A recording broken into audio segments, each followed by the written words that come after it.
You've been involved in this decision. By the way, as I recall, there were no fatalities that time. Is the FAA making a mistake?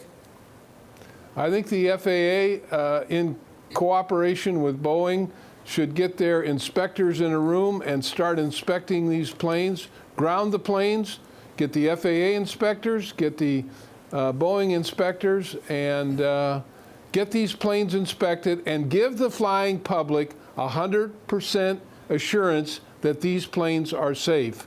And I think if that happens, DOT maintains a very high standard for safety. So Ray, when you had to make that decision about the Dreamliner, give me a sense of the arguments on the other side. These decisions that you make in high positions in the government, they're not easy. I mean, it's not a slam dunk. There got to be competing considerations. What are the considerations on the other side of that decision? Well, look, they're not easy. And when the Dreamliner was having fires in the hull of the plane, and we figured out that the lithium batteries were being cargoed there, I got on the phone and I talked to the CEO of Boeing, and I told him, we're going to ground these planes. We're going to make sure that these fires don't take place anymore.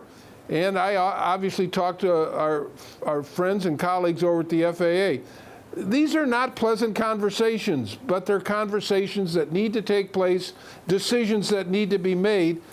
If the number one priority at the department is safety, which it is, then this has to be done, and it should be done in this instance. And we actually are showing right now a graph about the rate of accidents on commercial passenger jets. It has been going down very consistently in recent years, without a doubt. But let me ask you about the FAA. Does it have the funding it needs? Because its funding has been cut in the past. The president is now proposing further cuts to it. And there are some people who are saying that things like self-certification, as I understand, which they've gone to save money, may be raising the risk a bit. Well, self-certification is fine, but when these incidents happen, then somebody has to take action, and it has to be the Secretary of Transportation in collaboration with the FAA. Now, cuts at the FAA will not stand in the Congress, and the administration proposes and the Congress disposes. And you know there's enough safety-minded people in the Congress. They're going to make sure that the FAA has every resource possible to maintain a high level of safety. So if the FAA and Boeing maintain their position at this stage, do you have any sense of the time horizon over which we have to wait to know actually, first of all, whether these two incidents, the airline one and the Ethiopian one, are connected at all, or whether there is some problem with the aircraft? How long does it take to figure that out? Well, one of the top safety agencies in our government is the NTSB, the National Transportation Safety Board. They do a great job, and they're very professional, but they take their time. And this idea that we're going to wait till the NTSB comes out with a recommendation is nonsense. That'll be a year from now.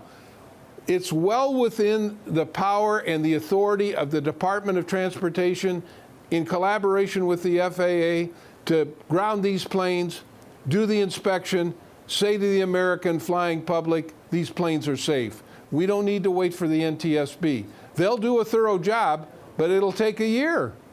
Let me ask you also, when the Dreamliner incident occurred, were there nearly as many Dreamliners in service as there are 737 MAX 8s today? Because there are a lot of these around the world. It would be pretty disruptive, wouldn't it, to air traffic if, in fact, we grounded them for a while? Well, they've already been grounded, David. I mean, the disruption has occurred. Canada, Africa, Europe have made a decision to ground the planes. The disruptions have begun. And so other countries and other regions of the world have made the decision they're not going to fly these planes until there's 100% assurance they're safe. You served in Congress. Does Congress have a role here to actually, through its oversight, put some pressure, as it were, on the FAA? We're already hearing from some members of Congress, particularly on the Senate side, saying we think they should be grounded. Well, we're also hearing from the chairman of the Commerce Committee, Roger Wicker from Mississippi, that he's going to hold a hearing. We're hearing from a number of senators that the plane should be grounded, and many of them, including Senator Ted Cruz of Texas, who's the chairman of one of the top committees on the Commerce Committee, is for grounding the planes and making sure that they're inspected.